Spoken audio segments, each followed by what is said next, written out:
ये वीडियो एक बहुत अच्छे प्लेटफॉर्म का था, तो मुझे लगा कि यहाँ पे कुछ सीखने को मिलेगा, लेकिन ट्रस्ट मी सिर्फ डिसअपॉइंटमेंट मिली। लेजेंड, ये जो 15 मिनट का वीडियो है, इसमें I am so sorry 15 minutes total waste है। आंसर लिखना सिखाया ही नहीं गया है। Hello my dear class 10th ICSE students, कैसे हैं आप लोग सभी? I hope you guys are doing good. So this is your English educator Nikita Singh and welcome to the channel ICSE class 9th and 10th। ये वीडियो होने वाला है बहुत ही ज्यादा खास, क्योंकि इस वीडियो में आज मैं शेयर करूंगी आप लोगों के साथ कि आंसर्स कैसे लिखे जाने चाहिए, एक परफेक्ट आंसर कैसे लिखा जाता है। मैं आपको डिटेल में सारी चीजें बताने वाली हूँ, स्टेप बाय स्टेप सारी चीजें बताने वाली हूँ। आपके इंग्लिश लिटरेचर में 3 सेक्शंस रहते हैं basically, Julius Caesar, pros section and poetry section.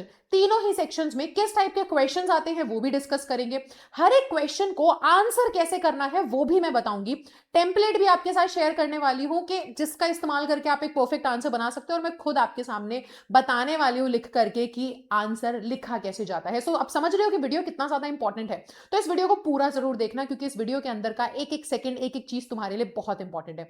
और मैं तुमको गारंटी दे रही हूं वीडियो को स्टार्ट करने से पहले ही कि तुम्हें इस वीडियो को देखने के बाद कोई डाउट नहीं रहेगा आंसर राइटिंग को लेकर के। एंड मेरा वादा है कि इसके बाद तुम खुद सोचोगे कि भाई इसके अलावा और कोई वीडियो मुझे चाहिए ही नहीं, मुझे और कोई वीडियो देखनी नहीं है, मैं सीख गया आंसर कैसे लिखा जाता है।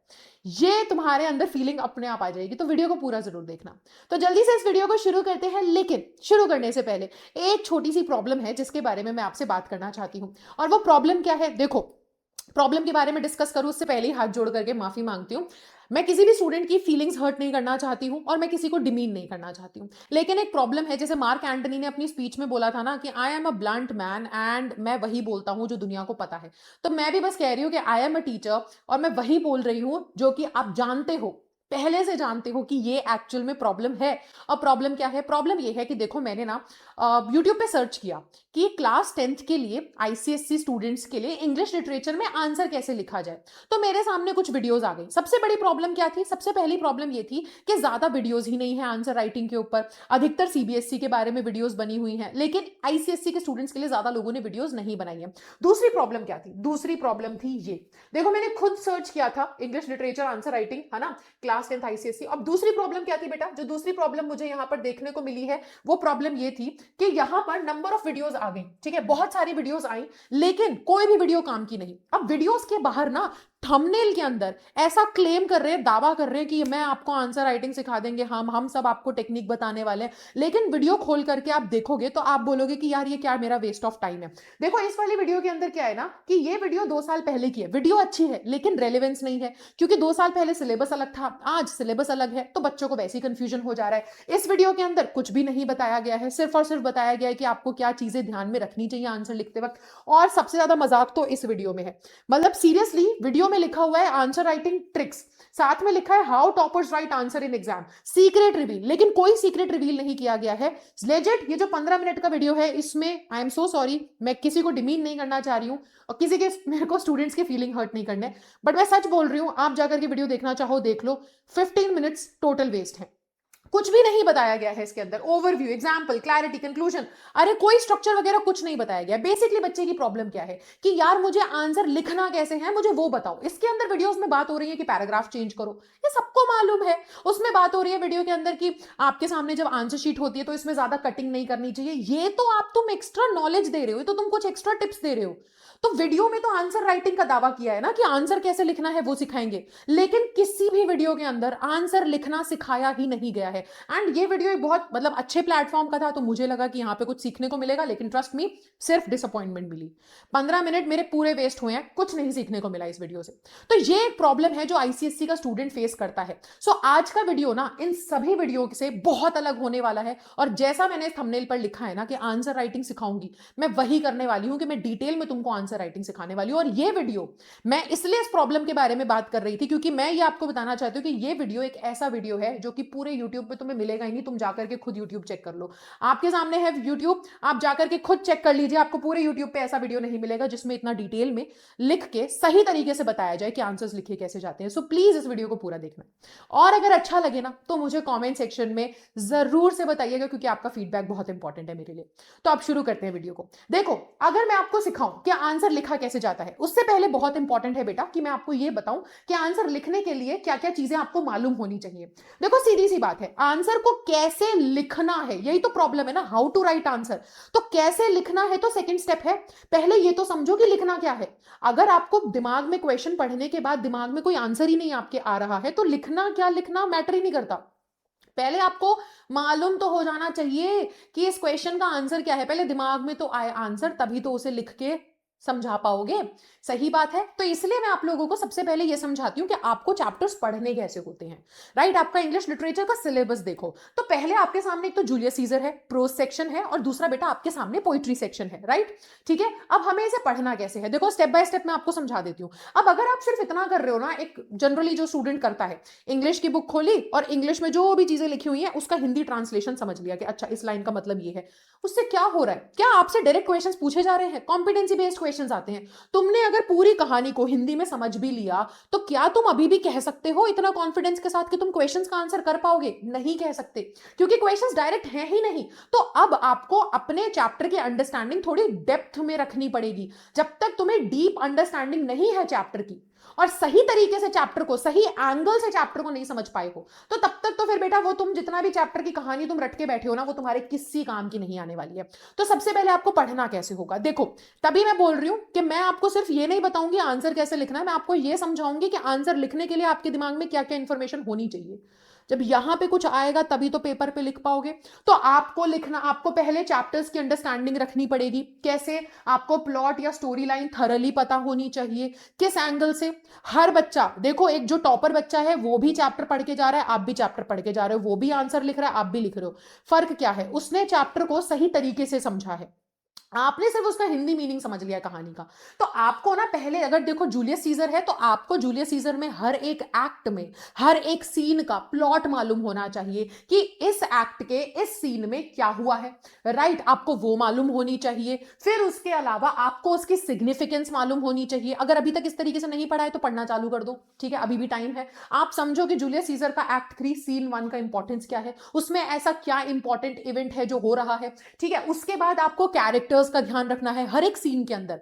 अब ये सिर्फ मैं जूलियस सीजर की बात नहीं कर रही, ये आपके प्रोज सेक्शन में भी बोल रही हूं, मैं पोइट्री सेक्शन में भी बोल रही हूं। जो भी आपके कैरेक्टर्स गिवन है, उन कैरेक्टर्स की अंडरस्टैंडिंग रखो। और कैरेक्टर्स के सिर्फ ट्रेट मालूम नहीं होने चाहिए आपको कि भाई ठीक है ब्रूटस जो है वो ट्रैजिक हीरो है और ब्रूटस के बारे में 3-4 और मैंने चीजें लर्न कर ली। आपको ट्रेट्स के अलावा ये भी याद रखना पड़ेगा कि हर एक सीन के हिसाब से, एक्ट के हिसाब से, उस सीन में उस कैरेक्टर ने क्या किया, उसके करने से क्या कॉन्सिक्वेंसेस हुए। राइट, व्हाट दे डिड, उन्होंने उन कैरेक्टर्स ने उस पर्टिकुलर सीन में या उस पर्टिकुलर कहानी में, अगर प्रोज की बारे में बात करें तो उस कहानी में उसने क्या किया, और उसके वो एक्शन करने से उस एक्शन का इंपैक्ट क्या पड़ा, ये सब मालूम होना चाहिए। फॉर एग्जांपल अगर मैं आपको बताऊं तो आपको मालूम होना चाहिए कि ब्रूटस ने एक एक्ट 3 के अंदर अलाउ किया था कि मार्क एंटनी स्टेज पे स्पीच दे सकता है, कैशियस के मना करने पर भी। और उसका इंपैक्ट क्या पड़ा? उसका इंपैक्ट ये पड़ा कि भाई म्यूटिनी हो गई। राइट, एंड उनको रोम छोड़ के भागना पड़ा, क्योंकि मार्कस ब्रूटस कह रही हूं, मार्क एंटनी ने ऐसी स्पीच दी कि पब्लिक उन्हीं के खिलाफ हो गई। तो ये चीजें आपको मालूम होनी चाहिए कैरेक्टर के ट्रेट्स के साथ साथ, ठीक है। तो पहली बात तो आप चैप्टर को इस तरीके से समझेंगे, सिर्फ उसकी कहानी समझने से कोई फर्क नहीं पड़ता है, ठीक है। आपको ना जूलियस सीजर में पॉलिटिकल थीम मालूम होनी चाहिए, हर एक एक्ट की, हर एक सीन की थीम मालूम होनी चाहिए, मॉरल कॉन्फ्लिक्ट्स मालूम होने चाहिए, कॉजेज एंड कॉन्सिक्वेंसेज आप सीख के चलेंगे। आप समझो वहां पर कि क्या हुआ और ये करने से इसका रिजल्ट क्या निकला, वो सब उस तरीके से समझ के चलो। पूरे एक्ट को, पूरे प्ले को इस तरीके से समझो। अब प्रोज में आपको हर एक चैप्टर में थीम मालूम होनी चाहिए। चैप्टर की थीम क्या है वो मालूम रखो। कैरेक्टर स्केच में दोबारा से बेटा ये सारी चीजें आपको ध्यान रखनी है कि ट्रेट क्या है उसका। राइट, अगर मैं बात करूं मार्टिन की, तो मार्टिन कैसा बच्चा था वो मालूम होना चाहिए। उसके हर एक एक्ट से हमें क्या समझ में आ रहा है वो मालूम होना चाहिए। विद द फोटोग्राफर की बात करें तो फोटोग्राफर किस टाइप का आदमी था वो पता रहे आपको, उसके क्या करने से क्या इंपैक्ट आ रहा था, वो रूड था, किस तरीके से रूड था, और उसका असर, फोटोग्राफर का रूडनेस का असर हमारे नरेटर पे किस तरीके से पड़ रहा था। ये सारी चीजें आपको ध्यान में होनी चाहिए।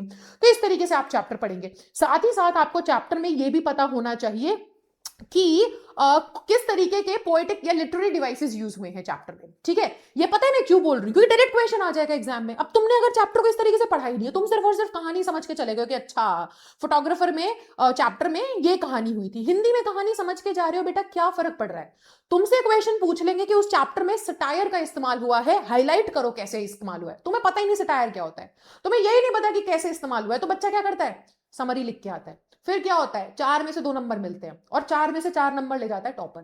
तो इसलिए आपको यहां पे करना क्या है, आपको समझना होगा कि इस पोम के अंदर या फिर इस चैप्टर के अंदर कौन से लिटरेरी डिवाइस यूज हुए हैं। इस चैप्टर के अंदर अगर एक आयरनी है तो कहां है आयरनी, ठीक है, अगर सटायर है तो कहां है, ये पता होना चाहिए। सिमिलरली पोइट्री जब आप पढ़ रहे हो तो पोएम का सेंट्रल आइडिया या थीम समझो, ठीक है, पोएटिक डिवाइसेस समझो और पोएट की फीलिंग्स क्या है वो भी समझो।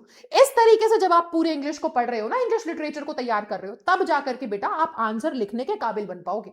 वरना तो फिर तुम पढ़ के कुछ नहीं जा रहे हो तो लिखोगे क्या आंसर में, समझे। तो पहले तो पढ़ाई ऐसे करनी है। अब देखो, जिस बच्चे ने इस तरीके से पढ़ाई कर ली, अगर तुमसे इस तरीके से पढ़ाई नहीं हो पा रही है तो मैं तुम्हें एक और चीज बता देती हूँ, ठीक है।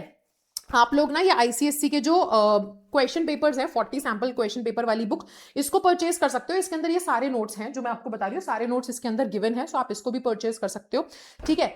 ये वाली बुक मैंने देखी थी, मुझे अच्छी लगी क्योंकि इसके अंदर ये सारी चीजें गिवन है। सो आपको सबसे पहले चैप्टर्स इस तरीके से समझने हैं। वरना आप चाहो तो आप टेलीग्राम पे जुड़ जाओ, कमेंट सेक्शन में उसका लिंक है, वहां पर भी मैं टेलीग्राम में भी मैं हैंड रिटन नोट्स अपने हर एक चैप्टर, हर एक एक्ट के, ये सारी चीजें आपके साथ शेयर कर दूंगी। उसको पढ़ो, उसको पढ़ के समझो, ठीक है। हर एक चैप्टर का literary device, theme, character sketch, उससे पढ़ो, उससे समझो, तो आपका चैप्टर तैयार होगा। अब जब तुमने ये चीज तैयार कर लिया, अब आती है आंसर राइटिंग। अब आंसर राइटिंग से पहले क्वेश्चन को समझ में आना चाहिए। बच्चों को क्वेश्चन ही समझ में नहीं आता है। देखो, मैं ना खुद अगर बताऊं तो मैंने आईसीएससी में पूरे 12 साल की, 12 नहीं 14 ईयर्स की पढ़ाई भी करी है, केजी से लेकर के 12th तक। एंड देन मैंने आईसीएससी के स्टूडेंट्स को ऑफलाइन भी पढ़ाया है और मुझे मालूम है कि आईसीएससी का क्वेश्चन पेपर जो आंसर शीट से चेक कैसे होती है, मैंने आंसर शीट चेकिंग भी देखी है, वो भी मैंने विटनेस किया है। तो अब उसके हिसाब से मैं आपको एक चीज बता रही हूं कि सबसे बड़ी जो कंप्लेन रहती है ना टीचर्स की, जब वो आईसीएससी के कोई भी बच्चे का आंसर शीट चेक करती हैं, वो ये कहती है कि भाई क्वेश्चन तो पूछ रहा है कुछ और ये बच्चा बात ही कुछ और कर रहा है, ठीक है। एक एग्जांपल से समझाती हूं। सोचो कि अगर आपसे क्वेश्चन पूछ लिया जाए कि जूलियस सीजर के लास्ट मरते समय जो शब्द थे, जो फाइनल वर्ड्स थे, वो थे एट टू ब्रूट, इससे क्या समझ में आता है, तो बच्चा जो आंसर लिखता है ना, वो बच्चा शुरू में तो लिखेगा कि हाँ ठीक है, जूलियस सीजर फेल्ट बिट्रेड, इस वजह से उसने ये सारा एच टू ब्रूट बोला। लेकिन उसके बाद उसका आंसर होने लग जाता है कि मार्कस ब्रूटस ने किस तरीके से धोखा दिया जूलियस सीजर को, मार्क एंटनी ने क्या किया उसकी डेथ पर। तुम अब अपने क्वेश्चन से इतना दूर जा चुके हो कि क्वेश्चन ही भूल चुके हो। तो प्लीज बेटा, सबसे पहले आंसर लिखने से पहले आपको समझना पड़ेगा कि आपको लिखना क्या है, क्वेश्चन को समझो। देखो, एक टॉपर के और एक एवरेज स्टूडेंट के आंसर में यही फर्क आ जाता है। हम टीचर्स को जब आंसर शीट दी जाती है ना बच्चों की चेक करने के लिए, तो हम सबसे पहले तो यहीं पर आधे ज्यादा बच्चे जो हैं यहीं पे वो छट जाते हैं, वो 60-70s में रह जाते हैं। मतलब 80 में से तो देखा जाए तो 60-70 प्लस मुश्किल से ही कुछ बच्चे जा पाते हैं, 60-50 में ही रह जाते हैं सारे बच्चे, क्योंकि वो क्वेश्चन नहीं समझ पाते हैं, राइट। तो आपको ना अपना आंसर लिखने से पहले क्वेश्चन समझना है, पहले spend time with the question. सबसे बड़ी प्रॉब्लम ये है कि बच्चे सबसे ज्यादा जो गलती करते हैं वो ये करते हैं कि वो आंसर लिखते लिखते सोचते हैं। ये सबसे बड़ी गलती कर रहे हो। पहले क्वेश्चन पढ़ो और थोड़ा सा टाइम दो, क्वेश्चन को समझो। आई नो आपके पास टाइम ज्यादा नहीं होता एग्जामिनेशन हॉल में, लेकिन उसी के लिए तो बेटा आपको अभी से तैयारी करनी है ना, अभी से प्रैक्टिस करो, टाइम मैनेजमेंट सीखो, क्वेश्चन पेपर सॉल्व करो, तभी तो स्पीड आएगी। तो इसीलिए आप सबसे पहले क्वेश्चन को देखें, पढ़ें, समझें कि वो मेरे से पूछ क्या रहा है, मुझे आंसर लिखना क्या है, और क्वेश्चन को ध्यान में रखते हुए उसके आसपास आंसर बनना चाहिए। Stick to the question first. समझो इस चीज को। अगर जूलियस सीजर के ऊपर क्वेश्चन पूछा है, उसके फाइनल वर्ड्स के ऊपर क्वेश्चन पूछा है, तो stick to that particular situation, particular incident. Antony कहां से आया, ब्रूटस के बारे में क्यों बात कर रहे हो। तो इसलिए आपको सबसे पहले यह करना पड़ेगा कि क्वेश्चन को समझ के क्वेश्चन का ही आंसर करना है, क्वेश्चन से ज्यादा दूर नहीं भटकना। अब आंसर एक्चुअल में लिखने से पहले एक चीज और ध्यान में रखो कि जब भी चैप्टर को पढ़ रहे हो, तो आप अगर प्ले को पढ़ रहे हो तो प्ले में से आपको बेटा ध्यान में रखने हैं कुछ इंपॉर्टेंट कोटेशंस एंड डायलॉग्स। मैं नहीं कह रही कि तुम पूरी पूरी स्पीच याद कर लो, लेकिन कुछ इंपॉर्टेंट वर्ड्स, कुछ इंपॉर्टेंट कोटेशंस, कुछ इंपॉर्टेंट डायलॉग्स आप ध्यान में जरूर रखें, ठीक है। अगर आप चाहते हो इसमें मेरी हेल्प, मुझे कॉमेंट्स में बता दो। मैं कॉमेंट अगर आप कर देंगे तो मैं उसके लिए भी वीडियो बना दूंगी कि हर एक्ट में सीन वाइज कौन से इंपॉर्टेंट डायलॉग्स हैं, तो वो आपको ध्यान में रखना है। क्यों, अभी आपको आगे पता चलेगा, जब मैं आंसर लिखना अभी सिखाऊंगी ना तो आपको पता चलेगा। कि आपको ये सब लिखने से भी आपका आंसर जो है वो एम्पलीफाई हो जाता है। एक नॉर्मल एक किड क्या है, एक बच्चा एक नॉर्मल सा आंसर लिख करके आएगा और वहीं पर एक जो टॉपर का आंसर होता है ना, उसमें पता है जमीन आसमान का फर्क क्यों आ जाता है। एवरेज स्टूडेंट बस नॉर्मल सा आंसर लिख करके आता है, लेकिन एक टॉपर के आंसर शीट में यही चीजें होती हैं। स्ट्रक्चर होता है उसके आंसर शीट में, उसके आंसर शीट में डायलॉग्स, कोटेशंस, टेक्स्ट का रेफरेंस होता है। आपको टेक्स्ट का रेफरेंस कब दे पाओगे, जब आपको याद होगा, तो आप कोटेशंस, इंपॉर्टेंट डायलॉग्स भी याद करेंगे। ठीक है, अब आता है कि आंसर लिखना कैसे होता है। देखो अब मैं आपको समझाने वाली हूं डिफरेंट टाइप्स ऑफ क्वेश्चंस। अलग अलग टाइप के क्वेश्चंस आएंगे और हर एक अलग अलग टाइप के क्वेश्चन में अलग अलग तरीके से आंसर लिखा जाएगा। ठीक है बेटा, तो शुरू करते हैं डायरेक्ट क्वेश्चन से। देखो डायरेक्ट क्वेश्चंस या शॉर्ट क्वेश्चंस ऐसे क्वेश्चंस होते हैं जिसके अंदर पैराग्राफ चेंज नहीं होता, जिसके अंदर पैराग्राफ में आंसर ही नहीं लिखा जाता। डायरेक्ट क्वेश्चन का डायरेक्ट आंसर होता है, सीधी सी बात है, इतना आप समझ के रखेंगे। ठीक है, जैसे कि ये क्वेश्चन देखो, why Brutus joins the conspiracy against Julius scissor. सबसे इंपॉर्टेंट चीज आधे से ज्यादा बच्चे यहां पे मिस आउट कर देते हैं, और वो क्या गलती है, पेन क्यों नहीं चल रहा है, हाँ सो वो गलती ये है कि आधे से ज्यादा बच्चे ये नहीं समझ पाते कि भाई आपके क्वेश्चन का जो टेंस है उसी टेंस में आपको आंसर भी करना पड़ता है, सेम टेंस होना चाहिए आंसर का भी। समझे बच्चे, तो ये बहुत इंपॉर्टेंट है। ये सबसे बड़ी गलती है जो बच्चे नहीं कर, मतलब जो बच्चे करते हैं। मैं खुद जब स्टूडेंट थी ना क्लास 10th में, तो मैंने सबसे बड़ी गलती ये करती थी, मेरा आंसर टाइम ट्रैवल करता था। ठीक है, मैंने क्वेश्चन का आंसर लिखना चालू करा है सिंपल प्रेजेंट टेंस में, फिर उसके बाद मैं पास्ट में जा चुकी हूं, फिर उसके बाद मैं फ्यूचर भी लगा चुकी हूं, विल भी लगा दिया मैंने, विल शैल भी चल रहा है। तो तुम्हारा आंसर टाइम ट्रैवल नहीं करना चाहिए, तुम्हारा answer according to the tense of the question होना चाहिए। क्वेश्चन का टेंस अगर पास्ट है तो आंसर का टेंस पास्ट में होना चाहिए, क्वेश्चन का टेंस अगर प्रेजेंट है तो आंसर भी प्रेजेंट टेंस में होना चाहिए। उससे टाइम ट्रैवल मत करवाओ बार बार कि वो प्रेजेंट में जा रहा है, कभी कभी पास्ट में आ जा रहा है, कभी फ्यूचर में जा रहा है। पहली चीज तो ये ध्यान रखेंगे। और दूसरी चीज, अब इस क्वेश्चन का आंसर देख लो। इसके अंदर मैंने जैसे कि यहां पर बेटा सिंपल प्रेजेंट टेंस में क्वेश्चन है तो सिंपल प्रेजेंट टेंस में आंसर है। Brutus joins the conspiracy against Julius Caesar because he believes. अब ये भी देखो प्रेजेंट टेंस है ना, तो believes Caesar's ambition will harm the Roman republic. तो क्योंकि बेटा ये एक डायरेक्ट क्वेश्चन था, इसका डायरेक्ट आंसर लिखा है, इसको कोई मेरे को पैराग्राफ में चेंज नहीं करना है, इसको कोई मुझे अलग अलग मतलब इंट्रोडक्शन कंक्लूजन तरीके से नहीं लिखना है, कट टू कट आंसर जाएगा। अच्छा डिफरेंट, फिर अगला हमारे पास जो क्वेश्चन आ जाता है, एक क्वेश्चन आते हैं हमारे पास एक्सप्लेन वाले, जिसमें आपके सामने ना कोई भी एक चीज लिख दी जाती है और लास्ट में बोल दिया जाता है एक्सप्लेन। जैसे कि विद द फोटोग्राफर अगर चैप्टर का क्वेश्चन आ गया, लास्ट में लिख देंगे एक्सप्लेन, या फिर अगर जूलियस सीजर का कोई क्वेश्चन आ गया तो लास्ट में लिख देंगे एक्सप्लेन। तो अब ऐसे क्वेश्चन का कैसे आंसर किया जाए, देखो ऐसे क्वेश्चन का आंसर कैसे करना है वो तो अभी सिखाऊंगी, लेकिन उससे पहले आप समझो कि आपको ना दिमाग में पहले कौन से पॉइंट सोच लेने हैं आंसर को लिखने से पहले। जब भी एक्सप्लेन वाले क्वेश्चंस आते हैं तो आप पहले समझो कि एक्सप्लेन क्या करना है, पहले वो समझो। तुम्हें देखो बेटा मैं सीधा सा आपको बोलूं, आंसर सब लिखना जानते हैं। ऐसा नहीं है कि तुम अभी तक 10th में आ गए तो तुम्हें आंसर लिखने नहीं आते, तुम फर्स्ट क्लास से आंसर लिखते आ रहे हो, तुम सही आंसर लिखते आ रहे हो, तभी तो पास होते होते कहीं ना कहीं 10th तक आए हो। बस ये वाली बात है कि परफेक्ट आंसर नहीं लिख पा रहे हो जिससे कि 100 आउट ऑफ 100 या 80 आउट ऑफ 80 स्कोर कर सको। तो इसका मतलब है कि आप ऑलरेडी बेटा यू आर देयर। ऐसा नहीं है कि आपको आता नहीं, आपको आता है, बस आपके थॉट्स जो है ना वो स्कैटर्ड हैं। और मेरा काम यहां पे ये है कि मैं आपके थॉट्स को एक डायरेक्शन दे सकूं, ताकि आपको समझ में आए कि क्वेश्चन पढ़ते ही मुझे किस डायरेक्शन में सोच के किस डायरेक्शन में आंसर करना है। आंसर आप सब कर रहे हो लेकिन डायरेक्शन लेस हो। तो अभी आपका डायरेक्शन क्या होना चाहिए, आप जब एक्सप्लेन वाले क्वेश्चंस आते हैं तो आपके दिमाग में बहुत सारे पॉइंट्स आते होंगे, आपको अब अपनी सोच कैसी करनी है। जो भी आपके दिमाग में पॉइंट्स आ रहे हैं पहले आप समझो मुझे एक्सप्लेन क्या करना है। ठीक है, अगर आपको बोल दिया गया है कि जूलियस सीजर की जब डेथ हुई तो उसके final words et tu Brute थे, तो इनको इस लाइन को एक्सप्लेन कीजिए। ठीक है, अगर ऐसा कोई क्वेश्चन आपके सामने आ जाता है, या फिर चलो मैं एक और एक नया क्वेश्चन लेते हैं। चलो अगर आपके सामने ये क्वेश्चन आ जाता है कि जूलियस सीजर के असैसिनेशन से पहले ब्रूटस जो था, मार्कस ब्रूटस, वो एक इनर कॉन्फ्लिक्ट में था, एक्सप्लेन। आपके सामने एक स्टेटमेंट दे दी, राइट और उस स्टेटमेंट को ही बोल दिया एक्सप्लेन करने के लिए कि वो इनर कॉन्फ्लिक्ट में था, प्लीज एक्सप्लेन दिस। सो अब आप एक्सप्लेन करने के लिए क्या लिखेंगे, बहुत सारे थॉट्स आएंगे दिमाग में, आपको सोचना कैसे है, डायरेक्शन क्या होनी चाहिए। आप सबसे पहले मोटिव या क्वेश्चन का वाई समझो, राइट, वाई समझो, हाउ समझो एंड इन व्हाट वे। इस तरीके से आपको अपना आंसर स्ट्रक्चर करना है। ये 3 पॉइंट्स आपके माइंड में सोचने, आपको इधर उधर के पॉइंट्स नहीं सोचने हैं। ठीक है, या फिर मोटिव, इमोशन, ट्रेट और थीम, इस तरीके से ठीक है, दोनों में से जो भी एप्लीकेबल हो रहा है वो आप लगा लो। अब जैसे कि हमारा क्वेश्चन है कि ब्रूटस जो है वो इनर कॉन्फ्लिक्ट में था before the assassination of Julius Caesar, explain. तो यहां पर हम मोटिव क्या बताएंगे? सबसे पहले हम मोटिव ये बताएंगे कि जूलियस सीजर का मतलब असैसिनेशन होना था, राइट है ना, वो इनर कॉन्फ्लिक्ट में था, वो तो हम जानते हैं, उसको एक्सप्लेन करना है। तो आप सबसे पहले क्या अपने माइंड में थॉट मतलब आना चाहिए, क्या सोचेंगे कि मोटिव क्या था? मोटिव ये था कि जूलियस सीजर का असैसिनेशन होना था, तो वो अंदर ही अंदर एक कॉन्फ्लिक्ट में चल रहा था। इमोशंस उसके क्या थे? ही वॉज डिस्टर्ब्ड,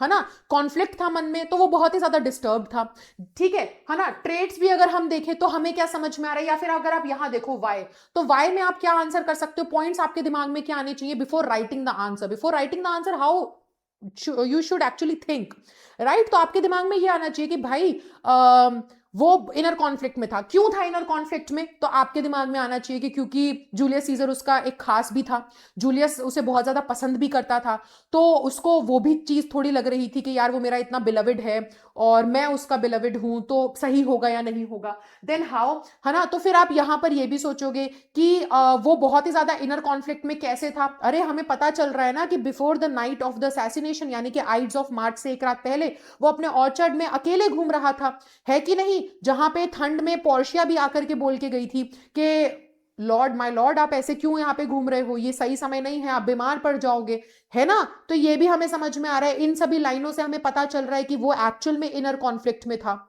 उसके दिमाग में थे कॉन्फ्लिक्ट्स, है ना। इन अ व्हाट वे? तो आप यहां पर भी अपने आंसर को सपोर्ट करने के लिए टेक्स्ट में से कुछ एविडेंस उठा सकते हो, सोच सकते हो। आपको थीम पता चल रही है, ट्रेट अगर उसमें कुछ समझ में आ रहे हैं कि उसके ये सारे ट्रेट्स थे, वो आप मेंशन कर सकते हो। तो जब भी आपके दिमाग में क्वेश्चन आएगा, ठीक है, आई नो बेटा ये जो मैं आपके सामने शेयर कर रही हूं ना एग्जाम्पल, ये आपके क्लास 9th के सिलेबस का पार्ट है, बट आप उस पर मत जाओ कि मैम ये 9th के सिलेबस का पार्ट है, आप ये समझो कि मैं समझाना क्या चाह रही हूं।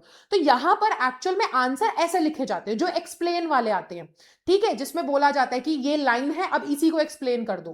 तो वो लाइन जो आप एक्सप्लेन करोगे तो आप इस तरीके से एक्सप्लेन करोगे कि क्या हुआ, क्यों हुआ, कैसे हुआ, क्या इमोशंस जुड़े हुए थे, क्या मोटिव था, ये सारी चीजें आपके आंसर में जानी चाहिए। अगला जो क्वेश्चन आता है ना, वो टेक्सचुअल एविडेंस वाले क्वेश्चन आते हैं। ये कैसे क्वेश्चंस होते हैं? ये आपको दो तरीके से देखने को मिलेंगे। या तो ये डायलॉग बेस्ड क्वेश्चन होंगे, यानी कि आपके सामने ना बेटा एक डायलॉग दे दिया जाएगा और बोलेंगे कि इस डायलॉग के बारे में आंसर कर दीजिए। कुछ भी क्वेश्चन हो सकता है ना, कि ये डायलॉग जो है किसने बोला, किससे बोला, या तो बहुत ही डायरेक्ट क्वेश्चन होगा तो ये होगा, या फिर वो आपसे पूछ लेंगे कि ये डायलॉग जो है ये इसके द्वारा कहा गया था, व्हाट इज द सिग्निफिकेंस। ऐसा कुछ भी आ सकता है कि उसके मेंटल उसके दिमाग में क्या चल रहा था, या आपसे पूछ लेंगे कि ये डायलॉग इस इंसान ने कहा है, इसके ट्रेट्स बता दो, इसके कैरेक्टर के बारे में क्या पता चलता है, चैप्टर की थीम कैसे पता चलती, कुछ भी क्वेश्चन आ सकता है, बट वो डायलॉग बेस्ड होगा, उसमें एक डायलॉग आपके सामने पेश किया जाएगा। तो वो डायलॉग बेस्ड क्वेश्चन हो सकता है। या फिर टेक्सचुअल एविडेंस में क्या होता है ना, कि आपको एक कोई भी एक टेक्स्ट दे दिया जाएगा चैप्टर में से या ड्रामा में से या पोम में से, कोई भी एक लाइन दे दी जाएगी और बोलेंगे कि सपोर्ट योर आंसर, ठीक है ना, विद रेफरेंस टू चैप्टर का नाम। कि अगर आपको बोल दिया गया है कि फॉर एग्जाम्पल एक लाइन दे दी गई है और बोल दिया गया है कि जो हमारा फोटोग्राफर था वो बहुत ही रूड इंसान था, ठीक है, और आपको बोल देंगे कि आप अपने इस स्टेटमेंट को सपोर्ट कीजिए, यानी कि स्टेटमेंट को अब आपको एविडेंस के साथ क्या करना है, सपोर्ट करना है चैप्टर का कॉन्टेक्स्ट में। ऐसे क्वेश्चन आएंगे। अब इन क्वेश्चंस का आंसर कैसे करना है? देखो, अगर आपको ऐसा बोल दिया गया है कि support your answer with reference to, तो आपको सबसे पहले तो ना एक स्पेसिफिक इंसिडेंट उठा लेना है। अगर आपको लग रहा है कि क्वेश्चन जो है वो है कि भाई फोटोग्राफर तो रूड था, अब तुम इस स्टेटमेंट को सपोर्ट कर दो चैप्टर के रेफरेंस से, तो आप वहां पर अब ऐसे एविडेंसेस सोचिए जो कि आपको दिख रहा है कि चैप्टर में पता चल रहा है कि ये रूडनेस है, भाई ये तो बदतमीजी है, भाई फोटोग्राफर रूड था। तो कौन से एविडेंस हैं जहां पे वो उसके फेस को टिल्ट करता है और उसको बोलता है कि स्टमक अंदर करो, पेट ऐसे करो, सांस लो, your face doesn't look right, it is wrong. तो ऐसे कुछ एविडेंसेस हमको समझ में आए। तभी तो मैंने तुम्हें बोला शुरू में कि जब आप इंग्लिश पढ़ रहे हैं तो सही तरीके से पढ़िए, ये सारी चीजें आपको मालूम होनी चाहिए, तभी तो बेटा, क्योंकि ये सब चीजें, ये डायलॉग्स वगैरह जब आप लर्न कर पाओगे तभी तो आप इसका आंसर कर पाओगे क्वेश्चंस का। ऐसे क्वेश्चन आते हैं एग्जाम में, इसलिए मैं तुमको तैयार कर रही हूं। तो जब पढ़ के जाओगे तभी तो आंसर कर पाओगे, है ना। तो अगर ऐसा कोई क्वेश्चन आएगा तो आपके दिमाग में स्पेसिफिक इंसिडेंट आ जाना चाहिए कि हाँ भाई, क्योंकि करना क्या है, आप समझो क्वेश्चन को समझने के लिए सोचना सीखो। सोचेंगे कैसे? क्वेश्चन पूछ क्या रहा है कि भाई ये बात तो हुई है, फोटोग्राफर तो रूड था, बस तुम साबित करो। अब तो साबित करने के लिए बेटा आपको चैप्टर में से एग्जाम्पल उठाने पड़ेंगे, तो सोचो फिर कौन से एग्जाम्पल हैं जहां से पता चल रहा है कि वो हमारा जो फोटोग्राफर है रूड था। ठीक है, आप उसमें अगर देखो ड्रामा व्रामा से क्वेश्चन आ जाता है तो उसमें कोट कर सकते हो, डायलॉग जो भी रेलेवेंट है, जो उससे मिलते जुलते हैं वो आप यूज कर सकते हो। डायलॉग बेस्ड क्वेश्चन आ गया जिसमें एक डायलॉग दे दिया गया और उसके ऊपर क्वेश्चन आ रहा है, तो आंसर में सबसे पहले आप कैसे आंसर करेंगे? पहले बताओ कि वो डायलॉग किसका है, कौन बात कर रहा है, किससे बात कर रहा है, कब बात हो रही है, सिचुएशन क्या है, ये सारी चीजें मालूम होनी चाहिए, इसके हिसाब से आंसर बनेगा। समझे मेरी बात? ठीक है, चलो मैं एक ना एग्जांपल से भी समझा देती हूँ, अगर ऐसा क्वेश्चन आता है तो एग्जांपल में कैसे लिखा जाता है। देखो अगर ऐसा क्वेश्चन आएगा तो ये आपका टेम्पलेट है। तो अगर सोचो कि आपके सामने कोई डायलॉग वाला क्वेश्चन आ गया है, फ्रेंड्स रोमन्स कंट्रीमैन वाला क्वेश्चन आ गया, तो आंसर कैसे करेंगे? तो सबसे पहले अगर आपको जो क्वेश्चन पूछा जा रहा है, तो समझो अगर वो लॉन्ग क्वेश्चन है, ठीक है, या शॉर्ट भी है तो भी आप थोड़ा सा समझ के चलो। आपको सबसे पहले बताना है कि this line is spoken bye, किसने बोली है वो लाइन? वो मार्क एंटनी की लाइन है, तो लिखो it is spoken by Mark Antony to the Romans present in front of him, या फिर टू द ऑडियंस, है ना, या to the common Roman people, जो भी आप बोलना चाह रहे हो, ऑडियंस को उसने बोला है वो लिखोगे आप, कैरेक्टर का नाम, कौन से एक्ट में बोली गई है वो बताओ, कौन सा सीन था वो बताओ, और क्या इवेंट हुआ है just after the assassination of Julius Caesar on the pulpit, ये आपको मालूम होना चाहिए। तो इसीलिए मैं बोल रही हूं कि बच्चे आपको ना जब डायलॉग बेस्ड क्वेश्चंस होंगे तो आंसर कैसे करने हैं, तो ऐसे लिखना होता है आंसर। आप पहले बताएंगे किसने कहा, किससे कहा, कब कहा और सिचुएशन क्या थी। Got it? क्लियर है? तो इस तरीके से आप सबसे पहले आंसर शुरू ऐसे होना चाहिए, ये है करेक्ट आंसर शुरू करने का। सीधा आंसर लिखना चालू कर दिया, हाँ भाई उसने इसलिए कहा था क्योंकि ऐसे ऐसे ऐसे ऐसे ऐसे, ऐसे। नहीं, राइट अगर क्वेश्चन आ जाता है कि ये जो स्पीच है ये डायलॉग दे दिया आपको और डायलॉग लिख दिया और डायलॉग के बाद पूछ रहे हैं कि इस डायलॉग का क्या असर पड़ा पब्लिक पर, तो सीधे ये आंसर नहीं लिखना है कि भाई पब्लिक जो है वो म्यूटिनी उसमें उनके अंदर रेज भर गया था, ठीक है, एंड म्यूटिनी करना चाहते थे, ये सब आंसर नहीं लिखना है आपको डायरेक्ट, आपको इस तरीके से शुरू करना है। This is the right way to write the answer. पहले बताओ लाइन किसने बोली, किसको बोली, कौन से एक्टर कौन से सीन से ली गई है और क्या सिचुएशन थी, कब हुआ ये, तो सिचुएशन उसके मर्डर की बात थी। अब आप अपना एक्चुअल आंसर करेंगे जो तुम्हारे दिमाग में आ रहा है कि ये हुआ था, उस स्पीच का ये असर पड़ा था लोगों पे, तो जो भी एक्चुअल आंसर है, now write the answer. Introduction दे दिया ना, थोड़ा सा एक्सप्लेन कर दिया ना, टीचर को पता तो चल गया ना कि बच्चे ने ऐसे ही नहीं पढ़ा है, बच्चे को डिटेल में मालूम है कि कौन सा एक्ट, कौन सा सीन, किसका डायलॉग है, सब जानता है वो। इंप्रेस हो गई ना टीचर? तो अब लिखो, अब अपना मेन आंसर लिखना स्टार्ट करो, ठीक है। और उसके बाद अगर तुम्हें कुछ देखो प्रोवाइड, अगर कोई एविडेंस वगैरह तुम्हें, आप जो बेटा ये तो देखो डिपेंड करता है कि आपका क्वेश्चन क्या है। मैंने आपको बता दिया है कि आंसर कैसे लिखा जाएगा। अब क्वेश्चन तो कुछ भी आ सकता है भाई, अंग्रेजी भाषा है, शब्द इधर उधर करके कहीं से भी एक एक लाइन से क्वेश्चन बन सकते हैं। तो इसलिए जो भी क्वेश्चन है पहले ऐसे शुरू करेंगे, फिर उस क्वेश्चन का एक्चुअल आंसर यहां आना चाहिए। और अगर आपको लग रहा है कोई रिलेटेड एविडेंस है या कोई डायलॉग है जो इसमें इंसर्ट किया जा सकता है क्वेश्चन में, वो इंसर्ट कर दो। ठीक है, समझ गए? ऐसे आपके डायलॉग बेस्ड या एविडेंस वाले क्वेश्चंस लिखे जाएंगे। अब अगर सोचो यही चीज प्रोज सेक्शन में से आ जाए, प्रोज सेक्शन में से कोई क्वेश्चन उठ जाए जहां पे किसी का डायलॉग है ना, फॉर एग्जाम्पल अगर वो वाला क्वेश्चन आ जाए कि मार्टिन के फादर क्या बोलते हैं कि I have to visit Mrs Allman, ऐसा कुछ डायलॉग है, मुझे ढंग से याद नहीं, बट आप सोचो अगर ऐसा क्वेश्चन आ जाए कि I need to visit Mrs Allman, I am getting late, और वो उससे बाहर चले जाते हैं, लिफ्ट से, एलिवेटर से बाहर चले जाते हैं, इससे हमें उसके फादर का क्या कैरेक्टर समझ में आता है। तो आप उस क्वेश्चन का आंसर क्या करेंगे? ऐसे ही करेंगे बेटा कि this line is spoken by Martin's father to Martin while. अब आप यहाँ पे एक्टर सीन मत लिखना, फिर वहां पे आप लिख देना कि सिचुएशन क्या थी, while he was in the elevator. पहले ये बता दो कि वो कौन सी जगह पे है जब एलिवेटर में है, सिचुएशन क्या है, वो हॉस्पिटल से वापस आया है पैर ठीक करवा के, है ना, क्रचेस पर है। और अब फिर आप अपना जो एक्चुअल आंसर है वो लिख दो कि यहाँ से उसके पापा उसको ऐसी सिचुएशन में भी छोड़ के चले जा रहे हैं, इससे समझ में आ रहा है कि he is very insensitive towards Martin. तो ये आपका आंसर बन जाएगा। तो आपको इस तरीके से आंसर फॉर्म करना होता है, समझे आप लोग? ठीक है, और ये तो देखो मैंने स्टार में लिख दिया है तो आप समझ ही जाओगे, प्रोवाइड एविडेंस। अगर कोई क्वेश्चन ऐसा है जिसमें एविडेंस आ सकता है तो घुसा दो यहां पर। Got it? चलो ये समझ गए ये वाले आंसर कैसे होंगे। अब देखो ये समझो, लिटरेरी डिवाइस, थीम या सिग्निफिकेंस बेस्ड क्वेश्चंस अगर आ जाए उसमें क्या करेंगे। तो देखो अगर आपके सामने कोई ऐसा क्वेश्चन आ जा रहा है जैसे कि भाई जूलियस सीजर की डेथ के बाद, ठीक है, वहां पे हमें क्या देखने को मिल रहा है, आयरनी का यूज हुआ है, ठीक है, लिटरेरी डिवाइस का यूज हुआ है, आयरनी का, एक्सप्लेन। या फिर आपको क्वेश्चन आ जा रहा है कि विद द फोटोग्राफर जो चैप्टर है उसमें सटायर का इस्तेमाल हुआ है, एक्सप्लेन। तो अगर इस टाइप के क्वेश्चन आ जा रहे हैं जो कि आपसे सिर्फ पोइट्री, समझो पहले, सिर्फ पोएम सेक्शन में तुमसे नहीं आ सकते क्वेश्चन। तुम सोच रहे हो कि मैम पोएटिक डिवाइस से सिर्फ पोएम्स में से पूछे जाएंगे, नहीं बेटा, वो जमाना नहीं रहा ना। मेरे टाइम पे थोड़ी तुम पेपर दे रहे हो, मेरे टाइम पे तो फिर भी थोड़ा सा ऐसे हो जाता था कि पोएटिक डिवाइसेस, ऐसे तो मेरे टाइम पे भी नहीं होता था, लेकिन हाँ मतलब अब जमाना और थोड़ा सा मुश्किल हो चुका है, कॉम्पिटेंसी बेस्ड क्वेश्चंस आ रहे हैं। तो आपसे चैप्टर में से भी पोएटिक डिवाइसेस जो यूज हो रहे हैं ना, लिटरेरी डिवाइसेस, वो भी पूछे जा सकते हैं, सिर्फ पोम्स में से नहीं।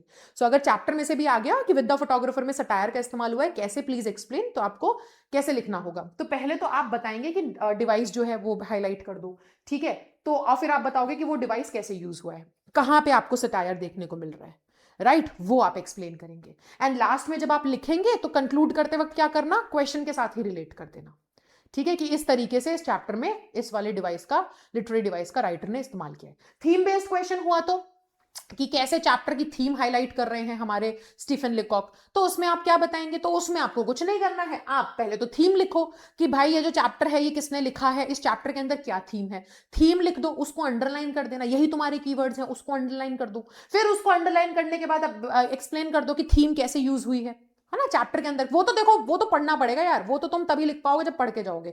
अब अगर तुम्हें नहीं पता है तो चैनल पे जाकर के मेरे लाइव सेशंस देख लो, उसमें मैंने सबको चैप्टर की थीम वीम सब बताई है। और अगर टेलीग्राम ज्वाइन कर लोगे तो वहां तो पीडीएफ भी पड़ी है, वहां पे भी थीम्स वगैरह सब कुछ है, तुम्हें आराम से मिल जाएगा।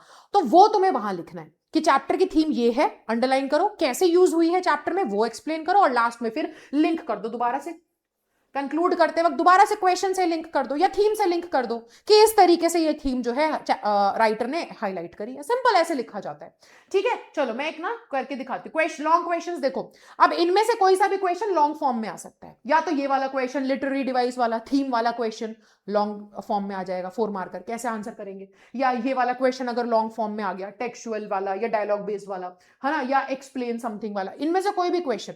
अब मैंने आपको इतना समझा दिया बेटा कि आपके सामने क्वेश्चन आएगा तो उस क्वेश्चन, मैंने कहा था ना पहले क्वेश्चन को समझो, तो मैंने अब आपको इतना सिखा दिया कि क्वेश्चन को कैसे समझना है, और क्वेश्चन को समझने के बाद दिमाग में क्या पॉइंटर्स आने चाहिए। अब मैंने आपको डायरेक्शन दे दी है कि आपको किस डायरेक्शन में सोचना है। जब आप सोच चुके हैं तो अब आंसर कैसे लिखेंगे। अब इनमें से कोई सा भी क्वेश्चन अगर लॉन्ग फॉर्म में आता है तो लॉन्ग फॉर्म में पहले तो आप ना पील मेथड यूज करेंगे, ठीक है।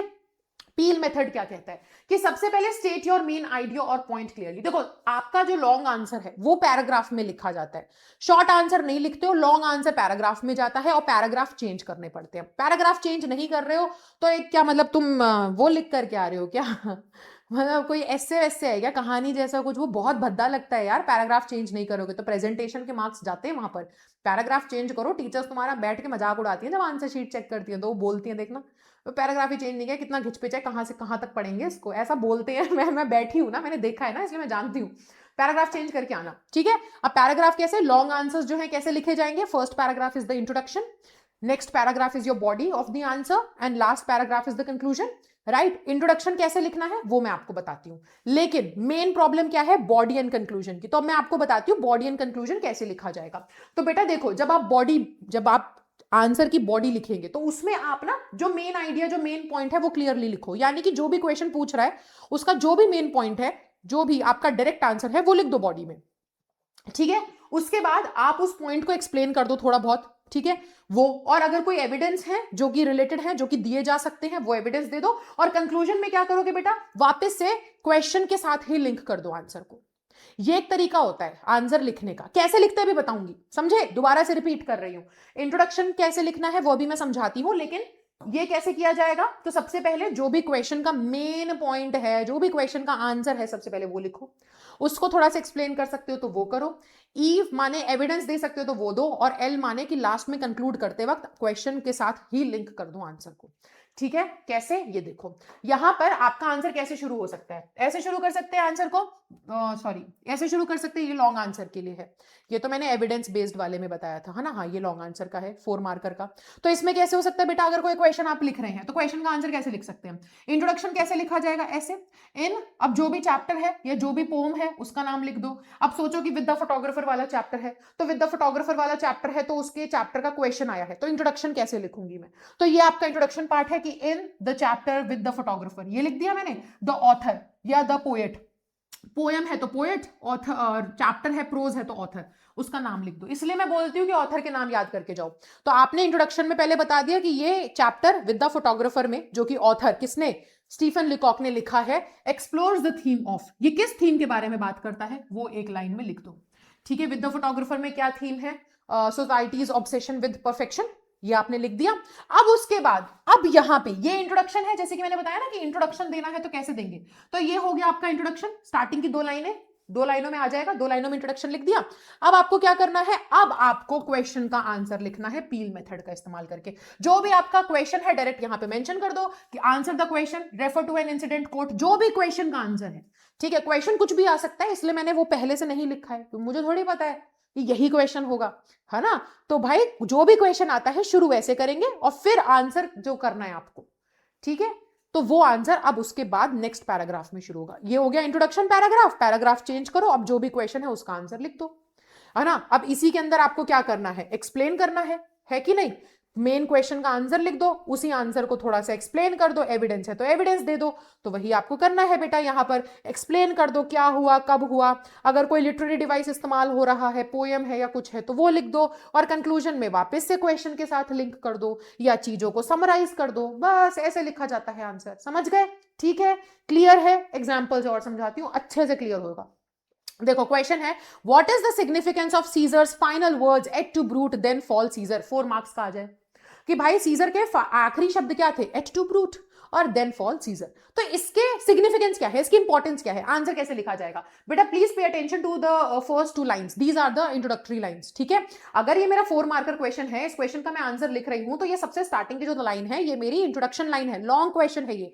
इसका आंसर तरीके से कैसे लिखेंगे, अभी जो मैंने बताया है ना, तो इस तरीके से लिखा जाएगा कि इन विलियम शेक्सपियर्स जूलियस सीजर, हमने चैप्टर का नाम लिख दिया कि भैया विलियम शेक्सपियर के जूलियस सीजर में एक्ट 3 और सीन 1 में, यही तो मर्डर हुआ था, यही तो वो बेचारा गिरता है ना जूलियस सीजर, ये फाइनल वर्ड्स उसने यही तो कहे थे। तो act 3 scene 1, the climax of the conspiracy is reached during the brutal assassination of Caesar at the Capitol। यही तो मेन थीम है चैप्टर में। एक्ट 3 सीन 1 में हुआ क्या था, प्लॉट क्या था, प्लॉट यही तो था कि एक्ट 3 सीन 1 में क्लाइमेक्स जो है वो पहुंच गया था, यानी कि उसका असैसिनेशन होना था और वही अंजाम मिल गया, वही अंजाम हुआ, असैसिनेट कर दिया उन्होंने, है ना, सीजर को। कहां पर, कैपिटल में। हो गया इंट्रोडक्शन बेटा। पैराग्राफ चेंज, पैराग्राफ चेंज करके अब क्या करना है मुझे, मैंने अभी बताया ना, पैराग्राफ चेंज करके अब बॉडी एंड कंक्लूजन। अब बॉडी एंड कंक्लूजन में क्या लिखना है, मैंने बोला ना, अब जो तुम्हारा आंसर है, इंट्रोडक्शन तुम वही लिखोगे जो मैंने बताया, अब जो आंसर है, अब वो आंसर बॉडी में जाना चाहिए। तो अब क्या है क्वेश्चन कि भाई उसके आखिरी शब्दों की इंपॉर्टेंस क्या है, अब आंसर करो उसके आखिरी शब्दों की इंपॉर्टेंस क्या है। सीजर के फाइनल वर्ड्स क्या थे, et tu Brute signify a realisation of ultimate betrayal. इस तरीके से आंसर लिखा जाएगा कि उसके आखिरी शब्दों की इंपॉर्टेंस ये है कि वो सिग्निफाई करते हैं, वो शो करते हैं कि अल्टीमेट बिट्रेयल, यानी कि उसको, उसका जो मतलब होता नहीं कि एकदम जिंदगी का सबसे बड़ा धोखा जो मिल गया था, वो हमें यहां सिग्निफाई करते हैं। While Caesar had resisted the stabs of the other conspirators, कि जबकि सीजर बाकी सभी कॉन्स्पिरेटर जब उसको अटैक कर रहे थे तो उसको क्या कर रहा था, रेजिस्ट कर रहा था, अपने आप को बचाने की कोशिश कर रहा था, है ना, मचल रहा था, रेजिस्ट कर रहा था। बट यहां पर आप बोल रहे हैं the site of his well beloved friend Brutus, लेकिन जब उसने अपने सबसे प्यारे दोस्त ब्रूटस को देखा, आर्म्ड अगेंस्ट हिज, कि वो भी मेरे खिलाफ खड़ा हुआ है छुरा लेकर के मेरे को स्टैब करने के लिए, ब्रोक हिज स्पिरिट, इससे जूलियस सीजर की स्पिरिट टूट गई। The phrase then fall Caesar suggest, अब ये लास्ट में जो लिखा है ना कि देन फॉल सीजर, इससे क्या समझ में आता है कि सजेस्ट अ सडन सरेंडर, कि सीजर ने तब सरेंडर कर दिया, उसने बस एकदम से देखा कि अरे ब्रूटस तुम भी, और फिर वो गिर गया। यानी कि वो उसके लिए फाइनल था कि उसका सबसे पहले आपने देखो क्वेश्चन का आंसर कैसे किया, आपने पहले इंट्रोडक्शन दिया, फिर आपने उसके फाइनल वर्ड्स की इंपॉर्टेंस बताई कि इस वर्ड की इंपॉर्टेंस क्या है, इस वर्ड की इंपॉर्टेंस ये थोड़ी उसने कहा था देन फॉल सीजर, उसने थोड़ी कहा था कि एट टू ब्रूट अब मैं गिरता हूं, ऐसा थोड़ी है, ये उसके फाइनल वर्ड्स थे।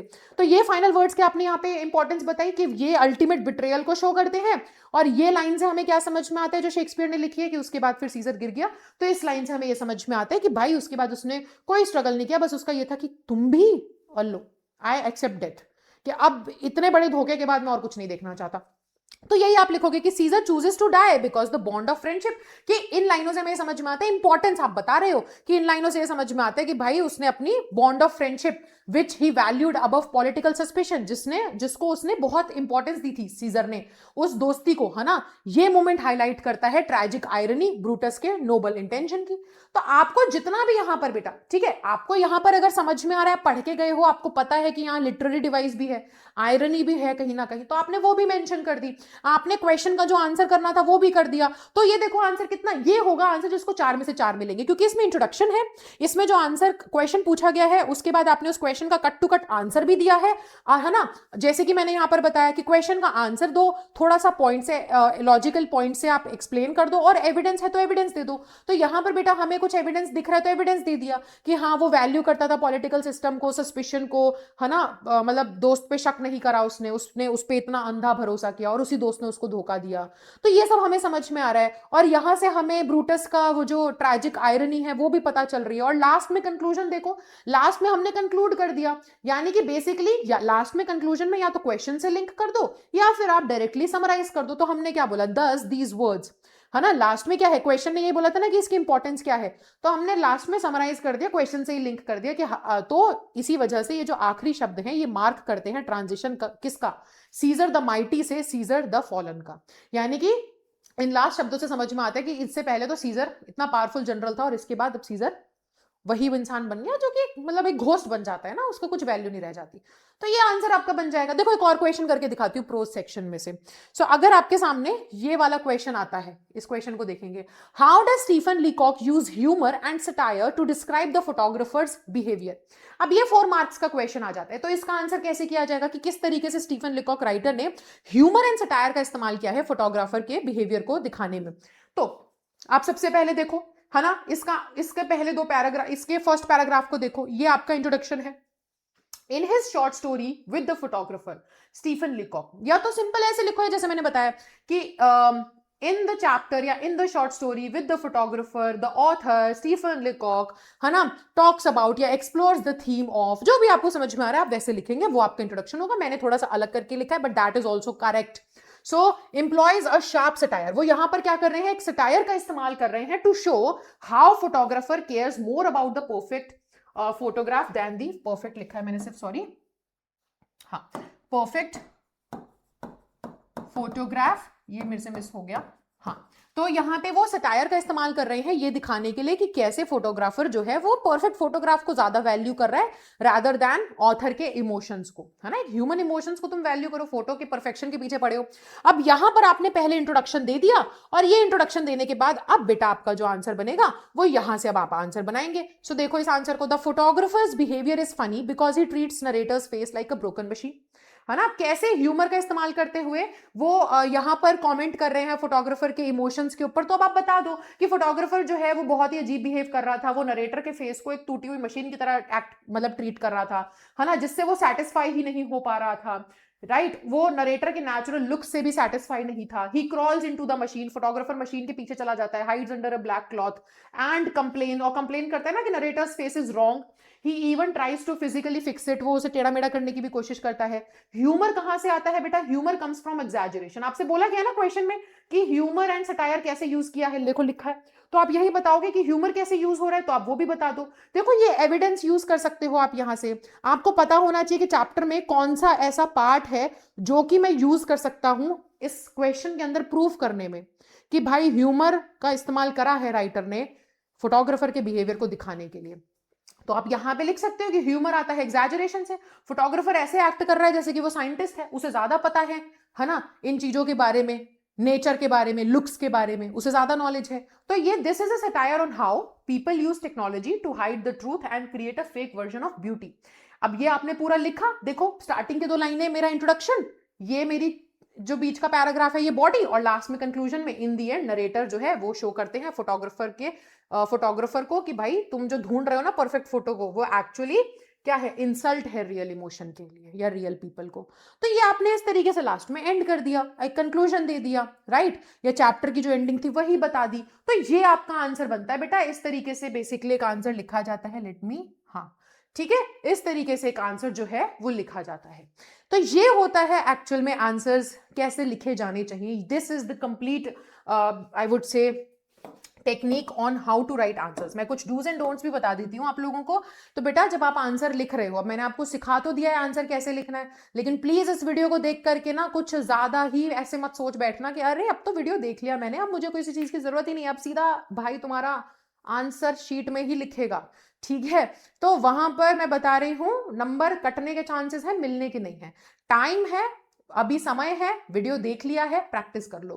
क्वेश्चंस के आंसर अगर तुम्हारे पास वर्कबुक में पीछे आंसर दिए हैं, टीचर ने आंसर लिखवाए हैं ना, अपना आंसर खुद से लिख करके प्रैक्टिस करो। You will have something to compare it with. आप अपना, आपके पास कोई बुक है, आपने कोई बुक खरीद रखी है, बहुत बढ़िया, उसमें आंसर्स गिवन है, वेरी गुड, अपना खुद का आंसर लिख करके प्रैक्टिस करो। तुमने अगर 10 दिन भी ना डेली अगर 3 सवाल भी, 3 क्वेश्चंस के आंसर भी कर लिए ना डेली, तो 10 दिन में 30 क्वेश्चंस तुम लिख चुके होगे। शुरुआत में होगा कि you will make mistakes, but यार प्रैक्टिस से ही धीरे धीरे सुधरोगे। और मैं बता रही हूँ 10 दिन के अंदर तुम्हें अपने आंसर बनाकर लिखने को मिल जाएंगे, आ जाएंगे, तुम सीख चुके होगे। एंड अगर तुम्हारे जनवरी में प्री बोर्ड्स होने वाले हैं, तो प्री बोर्ड्स तक ना तुम्हारी इतनी अच्छी प्रैक्टिस हो जाएगी कि तुम प्री बोर्ड्स में अपने खुद से आंसर बना करके लिखोगे, तो तुम्हें फर्क भी देखने को मिलेगा कि पहले मैं अगर 50 लेकर आ रहा था, तो अब मेरा स्कोर एकदम से बढ़ के 68 हो गया, क्योंकि आंसर्स मैं पहले से बेटर लिख पा रहा हूँ इंग्लिश लिटरेचर में। तो बेटा it is going to happen only when you start practising. बिना प्रैक्टिस के तो फिर तो ये सिर्फ मेरे मुंह से कही जाने वाली कुछ बातें हैं जो हवा में चली जा रही हैं। तुम्हें भी सुन के अच्छा लग रहा है, फायदा किसी का नहीं है। फायदा तभी होगा जब आप एक्चुअल में स्कोर अच्छा ला पाओगे, तो मेरी मेहनत सफल होगी। ठीक है, मेरी मेहनत सिर्फ व्यूज आ गए इससे सफल नहीं होने वाली। मेरी मेहनत तब सफल होगी जब बच्चे बोलेंगे मैम आपने बोला, हमने किया और हुआ। तो ये जो चीजें हैं ये रियलिटी में बदलेंगी, तब जाकर के मेरी मेहनत सफल होगी। तो प्लीज उसको लिख करके प्रैक्टिस करो। आंसर लिखते वक्त ध्यान रखना, अंडरलाइन करने हैं कीवर्ड्स, राइट, चेंज करने हैं पैराग्राफ, मोस्ट इंपॉर्टेंट, कोट करना है ब्रीफली, पूरे पूरे पैसेज नहीं लिखना, वो तुम याद भी नहीं कर पाओगे। पूरी पूरी स्पीच मार्क एंटनी की याद करो, छोटे छोटे कोट्स याद कर लेना और वो मेंशन करना। और आंसर सीक्वेंस में होना चाहिए। अगर 2-3 चीजें क्वेश्चन में पूछी गई हैं कि मार्क एंटनी ने अपनी स्पीच कहाँ दी, ठीक है, और उसकी स्पीच के बाद क्या हुआ, तो आपको सीक्वेंस में आंसर करना है। पहले ये बताओ कि उसने स्पीच कहां दी, फिर बताओ कि उसकी स्पीच के बाद क्या हुआ। It should be in a sequence. क्या नहीं करना है बेटा, डोंट राइट अ स्टोरी, कहानी नहीं लिख करके आ जानी है। क्वेश्चन समझो, क्वेश्चन के अकॉर्डिंग आंसर करो। तुम्हें लग रहा है कि मैम समरी लिख कर आएंगे, टीचर नंबर देगी, टीचर पहले हंसेगी तुम्हारी आंसर शीट पे और फिर उसके बाद नंबर काटेगी, तो बेइज्जती भी हो रही है, नंबर भी नहीं मिल रहे, क्यों? तो स्टोरी नहीं लिख करके आओ, क्वेश्चन जो है उसके हिसाब से आंसर करो, ठीक है। और don't go beyond the word limit cross मत कीजिएगा। पुअर पैराग्राफिंग नहीं करनी है, पैराग्राफ्स अच्छे से चेंज करने हैं, रिपीटेशन ऑफ सेम पॉइंट्स नहीं होना चाहिए प्लीज। ये कुछ ऐसी चीजें हैं जो कि जनरली हम लोगों ने आंसर चेकिंग के टाइम पे देखी हैं, निकलती हैं बच्चों के आंसर्स में, तो मैं आपको बता रही हूँ, ये आप मत करना, ठीक है। सो आई होप आपको ये वीडियो बेटा बहुत ही ज्यादा हेल्पफुल लगा होगा। If yes then do comment down, ठीक है, एक प्यारा सा, एक काइंड सा कमेंट जरूर कीजिएगा। और आई होप आपको सीखने को मिला होगा। और जैसे कि मैंने बोला, ये पूरे यूट्यूब पे ना आईसीएसई की स्टूडेंट्स के लिए ऐसी वीडियो है ही नहीं जो इतना डिटेल में आपको सिखा दे आंसर लिखने, ठीक है। तो इसलिए प्लीज इसको शेयर कीजिएगा, राइट, ज्यादा से ज्यादा शेयर कीजिएगा अपने फ्रेंड्स वगैरह के साथ। And yes, if you are new to the channel then do subscribe and I will see you in the next video. आप लोग मुझे कमेंट्स में जरूर बता सकते हैं कि नेक्स्ट वीडियो आपको कौन से टॉपिक पे चाहिए। साथ ही साथ अगर आप चाहते हो कि ये पूरी पीडीएफ जो है इसका मैं मतलब एक लिंक आपको दे दूं, ये टेम्पलेट्स जो भी मैंने यूज किए हैं इसका लिंक मैं आपको दे दूं, तो आप मुझे बताना। एंड अगर 100 से ज्यादा कमेंट्स भी आ जाते हैं इस वीडियो के नीचे, तो मैं आप लोगों को पीडीएफ इसकी भी प्रोवाइड करवा दूंगी, ठीक है, and important acts and scenes की भी करवा दूंगी। सो प्लीज मुझे बताइएगा कमेंट सेक्शन में, and I will see you in the next video.